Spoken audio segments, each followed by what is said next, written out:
Welcome back again to my YouTube channel! It's me again, Jessie M. So for today's video, gagawa again tayo ng product review. Ano nga ba itong product na i-review natin? So dyan lang kayo guys and watch until the end para malaman nyo kung ano itong product na i-review natin. Let's get started! Eto na yung product na i-review natin. Okay! This is professional hair clipper. Yes, Jinghao. Jinghao professional hair clipper. Aalamin natin guys if itong product na ito is okay ba, maganda ba, and kung magkano yung price nito. Buksan na muna natin itong box at alamin natin kung ano yung laman niya sa loob. So based dito sa nakalagay dito sa box niya, meron siyang 4 comb attachments. Meron siyang okay, buksan na lang natin yung loob. Oh, eto. Sa loob niya is, of course, itong unit mismo niya. Ayan, yung razor. Yes. And, electrical po siya. Ang voltage input niya is 220 guys. 220 po. And aside dun sa unit, meron din sa loob ng box niya yung, okay, yung 4 na klase ng, ano to? Ano to? Yung comb attachment. Ina-attach na comb dito sa dulo ng ating clipper. Yan. Ito. 4 na sizes po siya. Ito yung 3mm, 6mm, 9mm, and 12mm na size. 4 size.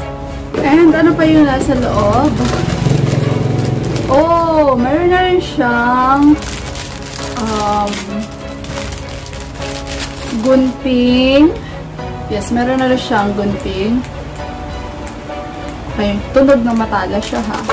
And ang comb.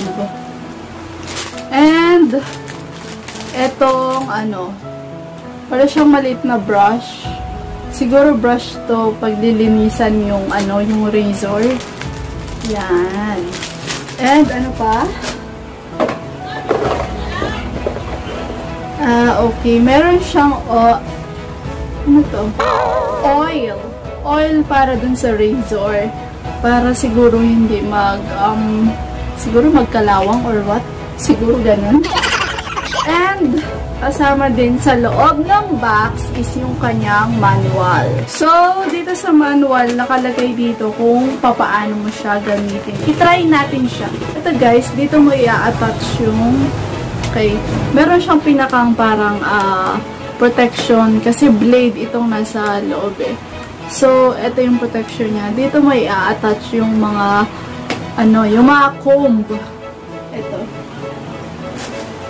Gamitin natin yung isang yung 3mm. Okay, i-ano mo lang siya, isasabit.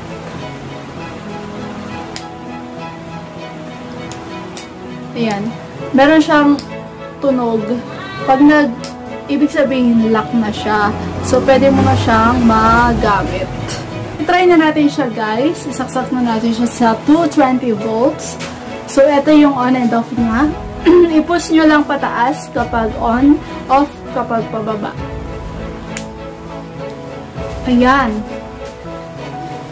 Okay yung tunog niya. Hindi siya katulad nung ibang razor na sobrang ingay ang tunog. Nabili ako before na worth 200 pesos lang. Super ingay at parang nag-ground ka kapag hinahawakan mo siya. Pero ito, okay lang. Hindi siya ganun kaingay. Maganda, okay. So, patayin ko muna. I-try naman natin siya saglit sa buhok.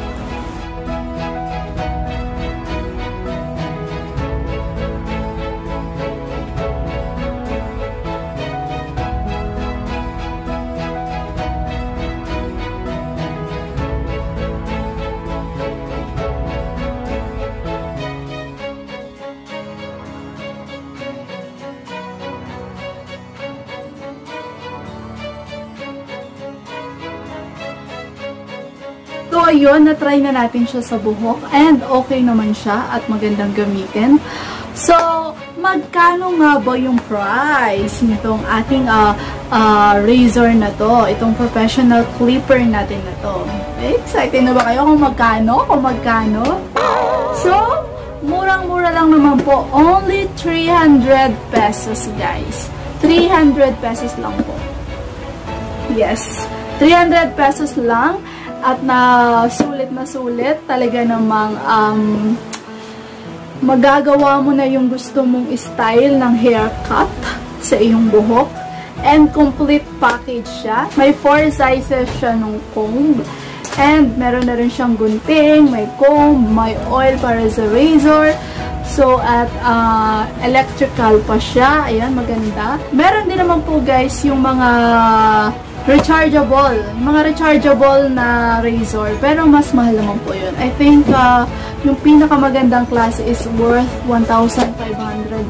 Ganun. 1,500 plus, may 1,2, may 1,3, ganun.